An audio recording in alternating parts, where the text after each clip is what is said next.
আসসালামু আলাইকুম, বিসমিল্লাহির রহমানির রহিম। আর কোনো দিন এইভাবে টেবিল ভর্তি করে খাবার সাজিয়ে স্বামীর জন্য ওয়েট করতে হবে না বাসায়। অগত্য বাসা মানে অফিস থেকে এসেই যে খাবে সেই ফিলিংসটা আর পাবো না। যেহেতু আমাদের বাসা ছেড়ে দিয়েছি, টুলিট দিয়েছে, আর আমরা বাসা যেহেতু এই মাসেই ছেড়ে দেব আর মালামাল নিয়ে চলে যাব বাড়িতে। আমাদের যাওয়ার কোনো উদ্দেশ্যই ছিল না। আমার মেয়েকে এখানেই এসএসসি পরীক্ষা দেওয়া পর্যন্ত রাখতে চেয়েছিলাম, কিন্তু ওই যে আল্লাহ তাআলা চাইছেন যা, আমাদেরও তাই করতে হবে, তার সাথে সায় মেলাতে হবে। তো এই যে মেয়ের বান্ধবী এসেছে, খাবার দাবার দিচ্ছিলাম হালকা পাতলা এগুলো রেডি করে। পাশের বাসার আন্টির কাছ থেকে গাছ নিতে যেয়ে দেখি গাছ সবগুলো নিতে বলছে, সবটাই তুমি নিয়ে যাও, যা যা পছন্দ। তো এরকম ভালোবাসা কয়জনে বাসে। আমিও তাদেরকে মা বলে সম্বোধন করেছি, আমাকেও তাই মেয়ে বলে সম্বোধন করেছে। তো আমি চলে যাচ্ছি, ও কান্নাকাটি করছে আমার মানে আন্টিটা। আমারও খারাপ লাগে, কি করব, চলে তো যেতেই হবে।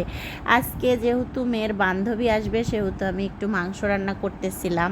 আমাকেই দেখতে আসছে মেয়ের বান্ধবী, কি বলবো, আমার পুর এত মহব্বত, এক দুইবার দেখেছে ওর মানে কি বলবো, আর আমাকে ভালোবেসে ফেলেছে, মেয়েকে ভালোবেসেছে এমনভাবে কান্নাকাটি করছে, তোরা থাক, যাস না, কি কি বলছে বলছে যে আমার বাসায় তুই থাক, তাও থাক, কি বলবো আর। মানে মেয়েটা খুবই অধৈর্য হয়ে পড়ছে, বান্ধবী চলে যাবে। আর আমাদেরও কিন্তু এরকম করলে খারাপ লাগে, খারাপ দেখায়, কারণ কি বলবো, বিদায় দিতে গেলে কিন্তু অনেক খারাপ লাগে, কলিজা ফেটে যায়। কি করব, এভাবেই বিদায় দিতে হবে। আমাদের জীবনটাই এরকম, পোস্টিংয়ের মানে চাকরি, এভাবে যেতেই হয়। পাবনা ছেড়েছি 6 বছর আগে, আর এবার ছাড়ছি সিরাজগঞ্জ। এবার একেবারেই বন্দি হব বাড়ি গিয়ে, নিজস্ব বাড়িতে যে মানে সেটেল হব। কি করব, বাড়ি তো আছে, যেহেতু আল্লাহ তাআলা একটা বাড়ি করার তৌফিক দান করেছে, সেহেতু ওইখানে যেই আমাদের শেষের জীবনটুকু পার করতে পারবো। আর আমার ছেলেটারও এই জানানা প্রিয়, দেখেন কি সুন্দর করে ধরে আছে। আমার সকাল বিকাল দুপুর সব মুহূর্তেই আমি এই জানালার পাশে ধরে রেখে বাতাস খাই। ঠান্ডা আবহাওয়া, খুব সুন্দর বাতাস দেয় এই জানালা। আর এই জানালাটাও আমার খুব প্রিয়, সবসময় আমি জানালা দিয়ে দেখি, সবুজ দেখি, চোখের সমস্যা যাতে দূর হয়।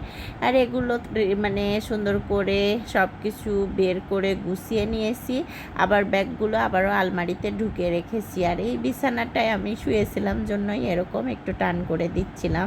কোনো কাজের প্রতি মানে আমার মানে ভালোই লাগে না, কিছুই করতে মন চায় না। যেহেতু বাসা ছেড়ে দিচ্ছি, কাজের স্পিডটা কমে গেছে, মনের থেকে কাজ করা কীরকম আর জোর করে কাজ করা কীরকম, খুব খারাপ লাগে।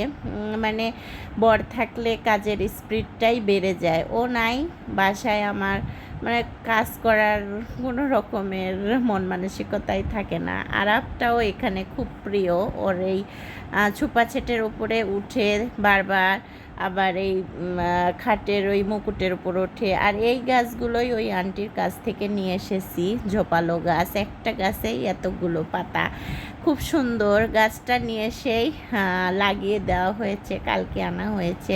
তো আন্টিটা বলছিল যে যত গাছ আছে সবগুলো নিয়ে যাও, আমার মায়ের মতো দেখতে তো, সেজন্য। আর এগুলো মনে হচ্ছে আমার বাড়িতে বিয়ে লেগেছে দানের বাক্স। আর এই যে কি অবস্থা, মানে বাসা এরকম অগোছালো দেখলে যে মানুষটা গুছিয়ে রাখতে পছন্দ করে সেই মানুষটা এরকম দেখলে ভালোই লাগে না। আর এই গাছগুলো যে এনেছি মানি প্লান্ট, ওই আন্টির কাছ থেকে অনেকগুলো গাছই দিয়েছে আন্টি।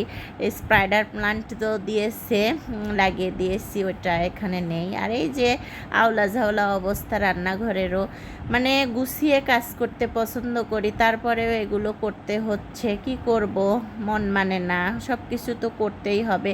আর মাত্র মাঝখানে 17 দিন আছে, 17 দিনের মাথায় আমাদের গাড়ি আসবে, মানলোড দিয়ে নিয়ে চলে যেতে হবে। মাংসটা রেঁধেছি, আর এদিকে এই ক্যাবিনেটটাও গুছিয়ে নিতে হবে, যেহেতু ছিঙ্কের পাশে তো একটু ভীম সাবানের ছিটা যায় আর কীরকমটা হয়, মাঝে মধ্যেই ধুয়ে নিতে হয়। তো আমি এই যে ইদানিং কিছু করছি না, সব কিছুই আওলা ঝাওলা করে প্যাকেটিং করতেছি। আর এই তো এইভাবে গুছিয়ে খাওয়া আর হবে না, বলতেছিলাম না, যেহেতু বরকে রেখে মানে আমরা গ্রামের বাড়ির উদ্দেশ্যে রওনা দেব, কারণ বর সাথে যাবে ছুটিতে, কিন্তু ছুটি মানে শেষ হলেই তো ওর গন্তব্যস্থলে পৌঁছাতে হবে, চাকরি তো করতেই হবে, বাচ্চা কাচ্চা আছে, বউ আছে, খাবে কি। ছেলেদের এই একটা চিন্তা থেকে যায় যাদের মানে বিয়ে করে তাদের জন্য। এই যে ডাউল রান্না করেছি, আমার হাতের স্পেশাল ডাউল, খুবই স্বাদের, একটু লেবু চিপে খাইতে যে কি টেস্টি। মানে আমার সব দুলা ভাইরা আমার হাতের ডাউল পছন্দ করে, আমার হাতের মাংস রান্না পছন্দ করে। কি বলবো আর, মানে রান্না করতে বেশি ভালো পারি জন্য শুধু খালি দাওয়াত নিতে চায় সবাই, এরকম চাই হয়।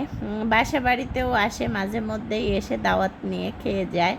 আর এইভাবে মানে তেমন একটা কিন্তু গুছাইনি, সাদা ভাতও করেছিলাম একটু, পোলাও খাইতে খাইতে কিন্তু অতটাও ভালো লাগে না, মনে হয় একটু ডাল সাদা ভাত হলে ভালো হয়। আর আস্ত রসুন দিয়ে গরুর মাংস রান্না করেছিলাম। আর এই তো যে বান্ধবীকে নিয়ে আমার মেয়ে গল্পে গল্পে খাচ্ছে প্রায় 1 ঘন্টা ভরে। ধন্যবাদ সবাইকে, খোদা হাফেজ।